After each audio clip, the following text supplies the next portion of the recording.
Do you sometimes wish you had all the answers, but you knew what to do and what direction to go?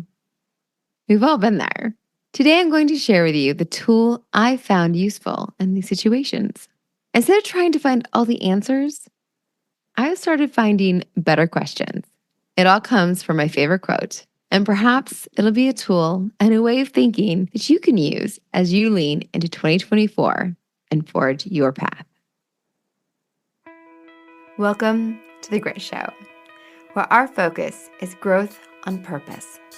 I'm your host, Shawna Rodrigues, and I'm honored to be part of this community as we journey together with our grit intact to learn more about how to thrive and how to get the most out of life. It means a lot that you are here today. As you listen, I encourage you to think of who may appreciate the tidbits of knowledge we are sharing and to take a moment to pass this along to them. Everyone appreciates a friend that thinks of them, and these conversations are meant to be shared and to spark even more connections. Life is overwhelming. We all know that. We've all learned that. Adulting can be hard. Adulting has become a term. I think that life moves at a different speed now, and we all can have challenging times trying to keep up. And a lot of times there are so many questions, and we just wish we had all the answers, right? You aren't sure what to prioritize. You don't know what to focus on, and you aren't sure which direction to go.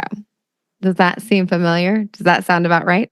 So, this episode is inspired by someone I know actually posting on, I think, their Facebook that they just wish they had all the answers. There's someone who is younger than I am and trying to figure things out, but that is a feeling that we can all identify with and connect to. So it inspired me to make an episode looking at what I've done in those circumstances and what I found to be helpful in trying to decipher how to respond when I feel overwhelmed and feel like there's so many questions and wish I just had all the answers. So today, we're going to look into that and lean into that just a little bit. I think you're all familiar with a quote that there is nothing new under the sun. That's actually a Bible verse. It's from Ecclesiastes 1:9, and the New International Version of the full quote is, "What has been will be again. What has been done will be done again. There is nothing new under the sun." The beauty of that quote to me is that it's a reminder that our experiences, as unique as they may feel in the moment, that we're the only person going through exactly what we're going through, there's this universal element to our experiences. There's this piece that our struggling with the questions, our struggling with trying to understand our next move, what we're doing, where to go, how to figure out what we're up against. That experience is universal. Having these questions, not knowing how to address them, not knowing how to make the decisions and figuring out our next moves is a very universal experience. And it applies at various stages in our lives, whether we're just done with college or we're just around that age in our early 20s trying to figure out where we want to be, what we want to do, what the trajectory of our lives feel like, what our priorities are going to be, where we want to live. I'm at a totally different stage in my life and I still have those decisions. Y'all know I was selling a house and figuring out where to live and where we were moving and how our lives were moving with me and my partner as we made those decisions. So there's a lot of things that repeat as we go through life, regardless of age, to figure out our focus and where we're going and transitions that are happening with us. And sometimes those questions can be related to our family structure and where we want to focus our energies, and careers and jobs is something that is common for a lot of people right now, and figuring out how to balance that and how much stress we're experiencing, and if we're feeling recognized and feeling like we're giving enough or if we're giving too much, and if our boundaries are being respected or not, and how we're going to handle that, and if another job is the answer or stresses we know we're most comfortable with. So with all these circumstances, that is a universal experience, wrestling with these questions and these decisions and trying to figure things out. What I propose is a different way of looking at it. Instead of trying to figure out all the answers, is to actually improve our questions. And there's a quote that's really spoken to me and connected to me around this. And I love quotes, which is funny because I don't often read them on the podcast, but I do really love quotes. I had one up on my wall of one of my first jobs out of college. I actually had a friend like print me a thing and put it up on the wall in one of my offices. I just love quotes. One of my favorites is Rainier Maria Rilke that is, be patient toward all that is unsolved in your heart and try to love the questions themselves, like locked rooms and like books that are now written in a very foreign tongue. Do not now seek the answers, which cannot be given you, because you would not be able to live them. And the point is to live everything. Live the questions now. Perhaps you will then gradually, without noticing it, live along some distant day into the answer. Isn't that beautiful? I almost want to read it to you again. That you need to be patient towards all that is unsolved. And you need to love the questions, like locked rooms, like books in a foreign language that you can't understand. Like the questions are just beyond the comprehension of where you're at right now in your life. And to stop looking for just the answers because you're not able to live them, and to live where you're at and live the questions now, because the questions are where you're at. And gradually, without noticing, you'll live your way into the answers. It's beautiful and complex and lovely. And it's about being in the moment with what you're experiencing, but it's also giving us the awareness that there is so much to be gained in the questions. And there's so much that we try to just skip over that, right? The discomfort of the questions, instead of seeing the questions and the questioning time as this gift, because it's uncomfortable, right? We want to just hurry past the question part. But the questions is this beautiful time of distilling and digging deeper and figuring out what the question really is and what you should really be figuring out, even, and then living your way into the answers. This quote, I just love this quote. And it is timeless because, again, this was somebody who lived, in the late 1800s is when he was born. And so this concept is something that is just beautiful and important, that we can live into the answers and we need to embrace the questions. And there's this other concept too, that if you've studied the mind and neurology and how our brains work, like our brains are incredibly good at problem solving. But sometimes we're just so focused on the problem solving and grinding against it instead of trusting, believing. Did you see that? Believe. My word of the year. I'm going to just keep bringing that up for y'all. That believing that the answer is there. And that's a beautiful thing for people who have faith, that have like a higher power that they have trust in, that's also something you can turn over to that higher power to like work through to some of those answers, right?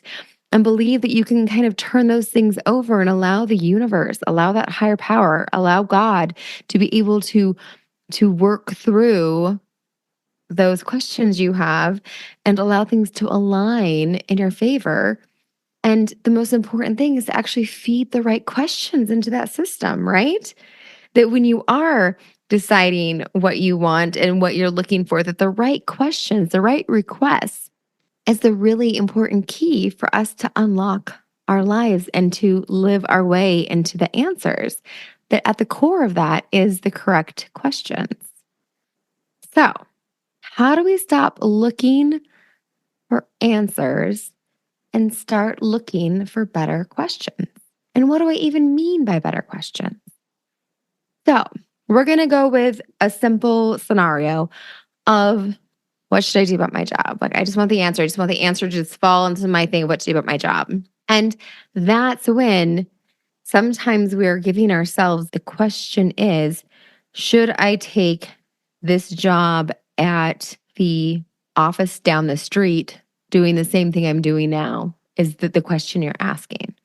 And maybe, should I take the job at the office down the street is just too narrow of a question. And maybe the bigger question is, am I happy doing the work that I'm doing?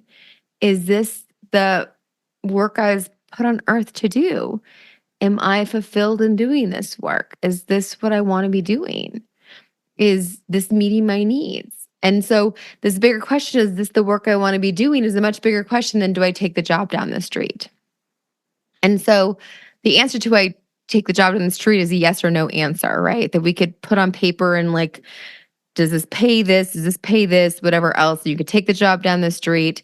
And then it turns out that, yeah, it paid a little bit better. And it was just this transactional thing of just this was the next step up. This was the next job. And you took the next job. But really, what was going on is that you wanted more flexibility to be with your family. You wanted more availability to attend to other things that you cared about. And this job was just a transaction to the exact same job. There was no transformation in it. And maybe there's a different job that you hadn't thought about or looked at, because the question you were asking is, do I take the job down the street?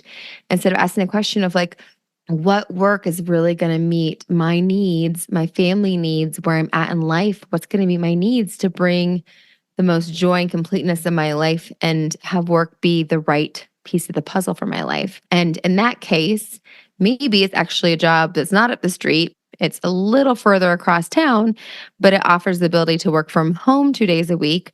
So then I don't have a commute 2 days a week. And it's actually no longer managing as many staff, it's managing more projects. So I have a little bit more flexibility, and I've had a lot of stress managing staff. And so I'd like to manage more projects. So maybe that's the type of thing I need to be looking at doing. And it's actually exciting because the projects I'm managing are ones that are helping people in a way that really brings me some satisfaction. So maybe that's what I need to be looking at.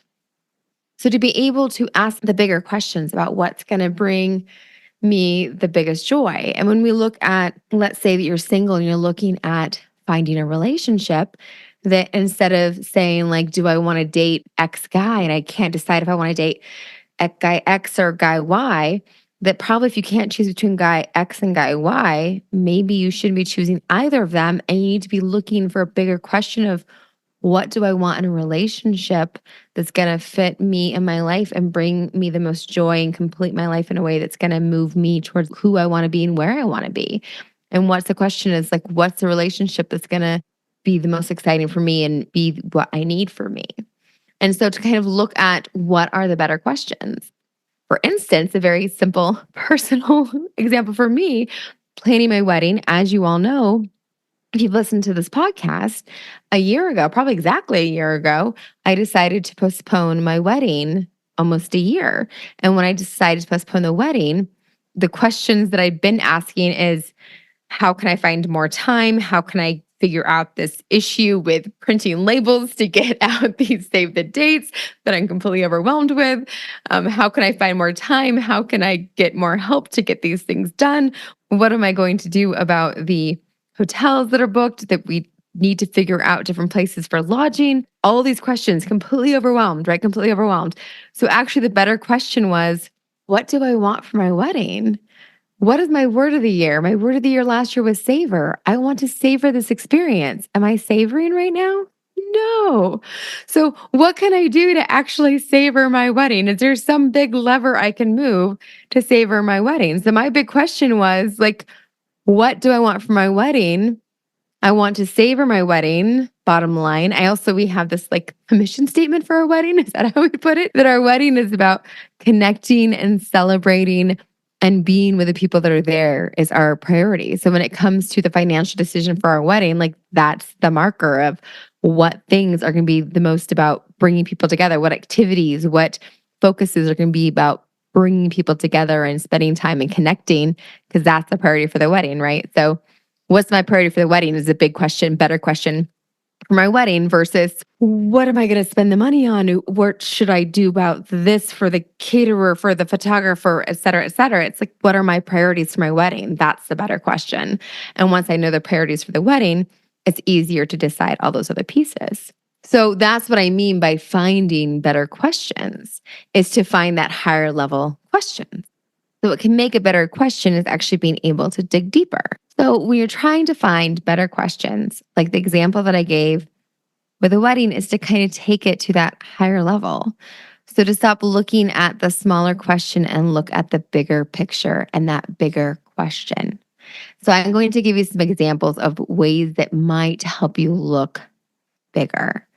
And I will say, as I noted with my example for the wedding, that your word of the year can be a tool here. Because if you're in a situation about trying to make these decisions, if you have a word of the year and you're trying to decide, like, I don't know if we should take vacation, I don't know if we should be spending money on this right now, to be able to say, well, what is my word of the year? And you're just like, oh, my word of the year is focus, and I want to focus more. And I feel like us being out of town is going to make it harder for me to stay focused. Maybe this year isn't the best year for us to go on this family trip. So maybe I'm not going to take this trip because I do want to focus more this year. And sometimes making that decision can help you reevaluate of going, no, I really want this trip. We really need to get away. That's part of my self-maintenance is this trip. So we're going to take it. Right. Or you say that and it resonates and you're like, oh, no, that's really true. I do need to focus on organizing. And I was overwhelmed. My word of the year is focus. Focus is a priority. Going on this trip is going to be overwhelming. And so, yeah, this is something we can put off until next year. So we shouldn't go on this big trip because right now it does feel overwhelming. Or your word of the year is savor, and you're going to savor that time with those folks, which is why I went to Yellowstone in August and was so glad that I did because my word of the year was savor. That even though I was in the middle of a move and had a million things going on, I still had a house for sale, wasn't going to have internet access, running a new business podcast network. I still went to Yellowstone, didn't have internet access because my word was savor and I savored. So that's my word of the year. So if you do have a word of the year to like go back to, that it can help you kind of be that bigger picture, better question. Like, am I focusing? Am I savoring? Does this help me savor? Does this help me focus to make some of those? That's a better question, a bigger question to look at things. But when it comes to other things that you don't have the word of the year or you're not sure if that's the best angle, some other questions that have helped me over the years are things like asking, am I stuck? Where am I stuck? Is something sticking here? So if you're having a hard time, you're feeling overwhelmed with decisions, figuring things out, there's too much going on, to stop and say, like, where am I stuck? So I can't make decisions because I'm stuck. So to pause and try to figure out what is a sticking point and do that bigger picture question of what is sticking. And then to ask questions maybe about, why is this important to me? What about this is so important to me? Or is this important to me? Is this important to somebody else? Is this something that I do need to focus on? Or ask yourself, why is this decision hard for me? What about this feels hard? What about this move feels hard? Because you might find some of the places where you are feeling stuck, that maybe your move is triggering other moves that you've had and other things that were challenging for you. And that's why it's making it hard to make this decision and make this adjustment. So that your question is not about, like, do I move? Do I stay? Do I stay in this house? Do I buy this house? And it's not about checklists, and checklists can't fix that, because what it is there's the feeling in you of something that is, it's hard for you, is stuck because of other things in your world that are not shaking loose and moving differently. Another question you can ask is, am I trying to control something that's out of my control? Because sometimes trying to control something outside of your control is a big, good question to ask, because then the reason you're having a hard time finding the answers is because it's not something you have the answer to. So I have this little box in my drawer, and this is my little box where I literally write down, the top sheet says things I surrender. And this is where I write things that are outside of my control, things that I know that I can't solve. And it's my way of giving this over to, I think it's actually called a prayer box. So if you are religious, like, it's actually called a prayer box. So it actually is for that purpose. And it's my way of turning things over to a higher power, to the universe, to something bigger than me and outside of me, because I know that it is outside of my control and it's not something that I can fix. So if you have family members who have addiction, if you have decisions in the court system that you can't control the outcome of, you can just do your best and do your part. If you're trying to buy a house and you don't know for sure if you're trying to sell a house and you don't know for sure, like, you can't control and make somebody come buy that. Those are things that you need to believe they're going to work out, and you need to turn them over. And so those are things that you sometimes need to put outside of yourself. So those answers aren't answers that you have the control over. You can't decide the answer is that this house will sell on this date for this price at this time, and I'll be able to then move and be free of this obligation. Those are things that you have that are outside of your control. And so trying to figure out something that's outside of your control can be a good way of you trying to figure out if that's actually the question that you're living is what's going to happen with that and what's going to be next. And that's when you get to be in the space of, I can't wait to find out. And that's how when I started my podcast, The Grit Show, when I started it, that used to be my cute little thing I'd say is, I can't wait to find out how, I'm going to make a podcast be a viable option as part of a business for me. I can't wait to find out how this is going to work out, that it's going to be something I have time for and that it works for me to have this as part of my life. And the same with, I can't wait to find out where we're going to live in Bend. I can't wait to find out how we're going to get into a house because it was really hard to find rentals here. It was quite an adventure. And I've lived in Boston and other cities, and it was actually way easier than finding a place in Bend. So trying to figure out what is out of your control and what is outside of your control. And that can be a good question for you to be asking instead of asking, why am I not getting into these places? Why is the house not selling? Why is things not working out the way I want them to? Instead of, the question should be, what about this is inside of my control? And what do I need to let go of? That's the other question I have for you guys is, what do I need to let go of? That can be a bigger, better question for you to ask sometimes is, what do I need to let go of? So sometimes we need to get a little bit clearer on what our questions are and what we need to actually let go of. What is going to bring us the most joy? What is going to help you savor, create, have more gratitude, whatever your word of the year is, like insert it there. Increase your belief. That's my word this year. For my work, it's what's going to create the most ease and alignment because my business words of the year are ease and alignment. So as I make business decision, ease and alignment are going to be in the forefront. So what can I do with this situation to create more ease and alignment? The beautiful thing about the word of the year, it makes those questions much easier. Because again, and I'm going to go back because I love this quote. I love this quote. So I really want you guys to just listen to it again because it's a beautiful quote. Be patient toward all that is unsolved in your heart and try to love the questions themselves, like locked rooms and like books that are now written in a very foreign tongue. Do not now seek the answers, which cannot be given you because you would not be able to live them. And the point is to live everything. Live the questions now. Perhaps you will then gradually, without noticing it, live along some distant day into the answers. Rainier Maria Rilke. I think it's Rilke is how you say the last name. You guys can let me know I said it wrong. I can handle the feedback. Isn't that a beautiful quote? So when you start to feel like you just want the answers, see if there's room to start living the questions. Because if we just wait to live the answers, we're missing out on a whole lot. Because at this point in life, if you're listening to this podcast, you've got some grit. You've been through a few things. And if you look back on all those questioning times, all that growth, all that grit, all the ways you became and all the things you gained through them, if you erased all of that and you didn't live those fully, think of how much you would be missing out on. Thank you so much for taking time to be here with me today for our self-maintenance moment. This week, I have been doing a little bit of stretching and movements. I've had some medical stuff. I was in a small car accident back in November.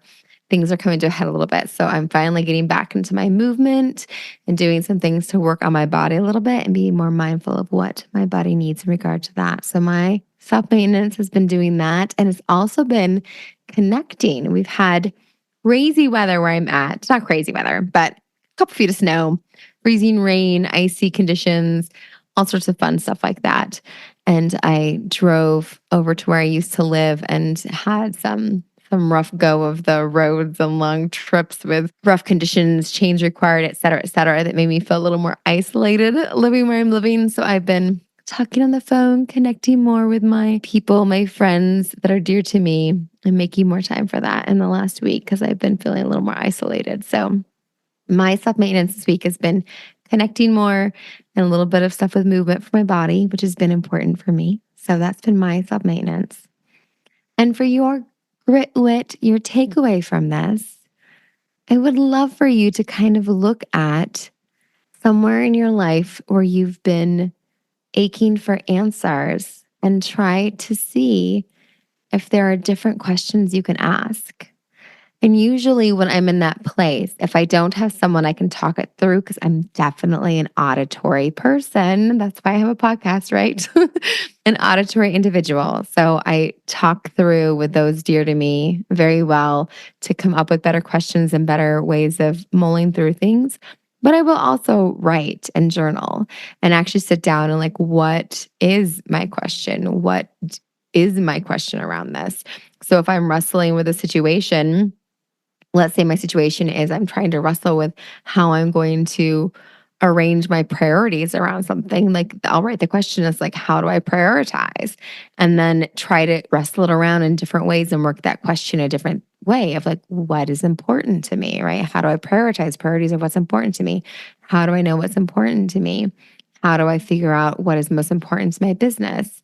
Well, how do I do it with ease and alignment? Those are my words of the year. So I start like writing that in very free flow writing, trying to figure out what are the better questions for me to look at for that, to figure out how I can see like how to arrange my priorities and what better questions I can ask to live with that question. And that what's inside my control one and what do I need to let go of are two things that will probably come into play when I'm looking at that and making those decisions around that. So that would be the Gritwood takeaways for you to take something that feels like a question that's kind of sitting on you in a weird way and like rubbing you in a way that's uncomfortable, that you're not comfortable with that question, and see if maybe you can find a better question that you can live with and live into the answer from if you can find that better question. So if you aren't sure about your employment and what is the question you need to ask and think about, and believing, trusting that your brain is miraculous. It's great at problem solving. It's built for problem solving. So your brain will solve that problem if you give it the right problem to solve. And you don't want it spinning its wheels on things that are not in your control, spinning its wheels on things that aren't important, that it's going to be spending its time chewing at what actually matters and what actually makes a difference. And so giving it the bigger questions to be like, my question isn't the transactional of how can I find 5 more minutes in my day to be able to breathe. The bigger question is, how can I prioritize myself? And my word of the year is savor. So, how can I savor more? How can I savor more? And to give that question to your brain to be able to do that. Like, I care about my family and I care about myself. So, how can I balance my love for my family and my desire to care for them and still prioritize my well being and my ability to maintain and take care of myself? That's the big picture question that I should be mulling over, not who's going to make dinner tonight or how I can get dinner done while I'm doing 12 other things right now. The bigger question is, how can I show my love and care for my family and still take care of me and prioritize me the way that I need to maintain myself so I can give the best of myself to my family? And that's the question that your brain needs to mull over, and that you need to admit to yourself that you aren't able to take care of yourself and you aren't taking care of yourself in the level that you need to. So find those questions, take it to that higher level and see what you can do, and incorporate your word of the year if you have it and you can, because that will really help you be able to drive it home and see that that word of the year is fitting for you and fits in there. Thank you so much for being here today. I really enjoyed chatting with you. Thank you for joining us today. I hope you enjoyed this episode. Be sure to jump on over to Instagram and follow us at the.grit.show. And if you aren't already following Authentic Connections Podcast Network at 37 by 27, you should definitely be doing that as well. Don't forget, you are the only one of you that this world has got, and that means something. I'll be here next Tuesday. I hope you are too.